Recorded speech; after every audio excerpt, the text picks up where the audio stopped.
Very lucky to have on the line Bernie Shaw from legendary rockers Uriah Heep. Bernie, thanks for taking the time to talk with me today. Not a problem, mate. Not a problem. Now, I'd have to say that Uriah Heep are probably the busiest band of their era. What would you attribute that to? Oh boy. Good luck more than anything. Good songs, probably number two. And five guys that are on the same page that love to live out of suitcases and play 58 countries. And very understanding wives. Yes, I think that would have to be probably very high in the factors. Now, absolutely. Uriah Heep, now going back a way, Uriah Heep have had a lot of members pass through their ranks over the years, but you've been in the band for 29 years now, as has Phil on keyboards. Now, the band have been relatively stable for a long period of time now. That's got to have been a good thing. Absolutely. I think the chemistry is always a very special factor and strong factor with any band. And I think with a band with a pedigree like Uriah Heep, you will find in the past that some people went through the band as almost a stepping stone to another part of a career, either going solo or going on to another band and using it as almost a step, as I said.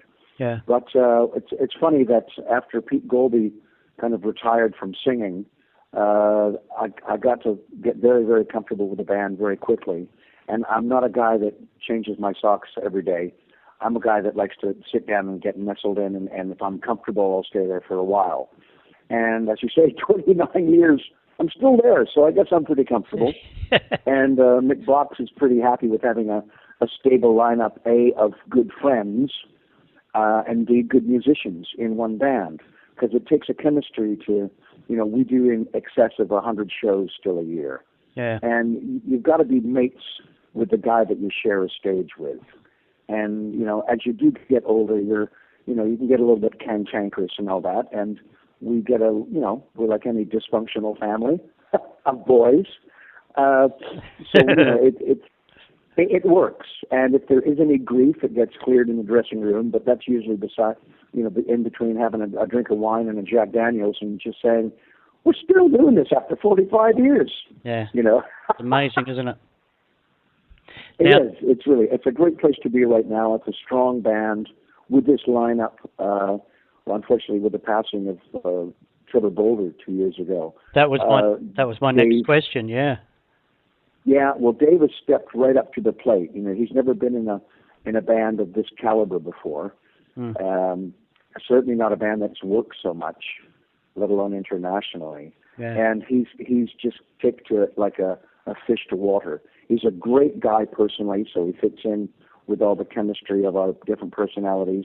He's a fabulous player in the style of Trevor, a very melodic, running style of bass. Yeah. Mm-hmm. And as shown on the latest album, Outsider, pushed right to the cosh because we recorded the whole album in less than 35 days. Yeah. And each song was open to his interpretation. There were no bass lines to copy, as in the early stuff. This is your chance to make your mark. And Dave took it on board, and did an amazing job, as he does on stage every night with the band. Trevor was with the band, by my calculations, longer than anyone except for Mick Box. That's right. He joined in 1976. Yeah. How did the death of such a long-serving member affect the band? Well, as you can imagine, it was pretty catastrophic and very devastating. When you hear the word cancer, everybody's ears prick up anyway. Yeah. And we all thought, Trevor included, that he'd pull through this. He had the surgery, and he was going through the chemotherapy, and all the signs were good. And then just over in the space of like 2 weeks, all the signs turned very, very black. And the next thing we know, that he was on methadone and heavy pain killers, and he just slipped away so fast. It was just shocking, because we all expected him to be back on stage. This guy was my wingman on my left for 27 years of my life. Wow. So to lose a friend and ally was mortifying. Mm. But we knew, whatever the outcome was going to be, the band would carry on. Yeah. And as the prognosis got worse and worse, he said, "Now don't hold back. Even if you've got anybody that I can listen to, let me know, let me help, because I'm not going to be here to carry on." Right. You picked up the pieces. You moved on. The band's been steadily releasing albums for decades, and the latest one, Outsider, released last year. Now, tell us a bit about that album. Well, Outsider was the first album without Trev, so it was a bit of a shocker because Trevor did the writing as well as Mick and Phil as their partnership. So it was always three people putting in the music. Yeah. So we missed his input as a writer. We missed him as a player. He had a very characteristic voice, which really was a part of the Uriah Heep vocal sound. So it was a very big hole musically. So, because Dave, though a great player, he's not a great writer, and I think he was a little bit too, timid still at the time. It was a bit too early to come up with any idea song-wise. Yeah. So it put Phil and Mick under the cosh a little bit time-wise. We were actually recording songs and backing tracks during the day, and then after dinner, Mick and Phil would disappear with a bottle of wine and start coming up with riffs, and they'd go into the studio and just start knocking songs about for the next day. So it wasn't just recording an album in a month. It was recording and writing and mixing all in a month. So hats off to these guys, not only to make it through the stress level they must have been carrying through, because, it's like taking a picture. You can take 50 pictures, but only one might make the grade. It's the same with songwriting. Not all songwriters can just write good song after good song after good song.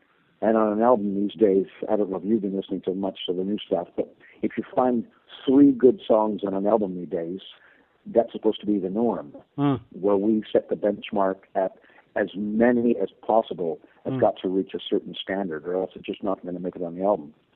I like the album. I think the sound of the album is huge. The keyboard. Yeah, I think that's a lot to do with the band knows what. We know what we're doing. After 45 years, I don't want to sound big-headed, but after 45 years, we know what sounds we want.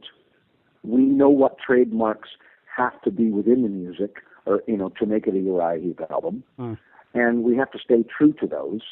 And working with the producer like Mike Paxman, who's done I think 4 or 5 albums with us now, he knows how to get the performances out of us. He's very much an arranging producer. He doesn't come up with ideas on the songwriting side, but if there's a different road to go down on the production side or an arrangement side, he'll talk to Mick and Phil, and they've got it down so fine that they can talk about a song for an hour, and then we'll go in, and within 3 runs, because we all record in one room, we all play at the same time. None of this layer by layer. We'll record the snare drum for this track, and then we'll record the hi-hat on the next run.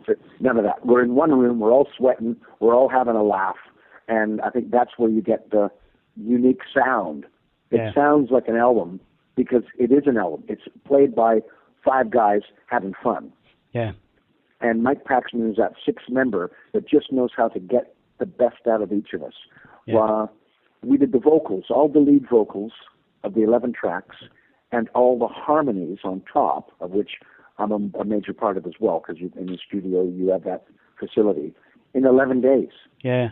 So there are bands out there, Metallica, that can take a year to do an album, and I don't physically know how they can do that. We get really bored in a studio. Yeah. Even though it's a nice studio and it's in a 500-acre plot, and there's a swimming pool and jacuzzi, and there's a nice big kitchen, and we all eat, sleep, and drink there. But it's still a studio. Yeah. Get it done, get it out. Let's go on back on tour again. So we never sit back and take time. You're coming to Australia. You're coming to Adelaide. You're playing at the Governor Hindmarsh Hotel. Fantastic place for us to see you. Really? Great. I've never been to Adelaide before, so I'm looking forward to it. 24 albums. How the hell do you pick a set list from a back catalogue of that size? It's one of the most difficult things in the world because you've got to keep, as a band, you've got to keep yourself happy keep it fresh. You don't want to get it stale. You've got to keep the fans happy, so you've got to have a good selection of the old classic songs that, every three people have got three different classic songs in their head. So you've got to try and read their minds of what the people want to hear in that country or that town. And then you've got to keep the record company happy by doing some of the new stuff.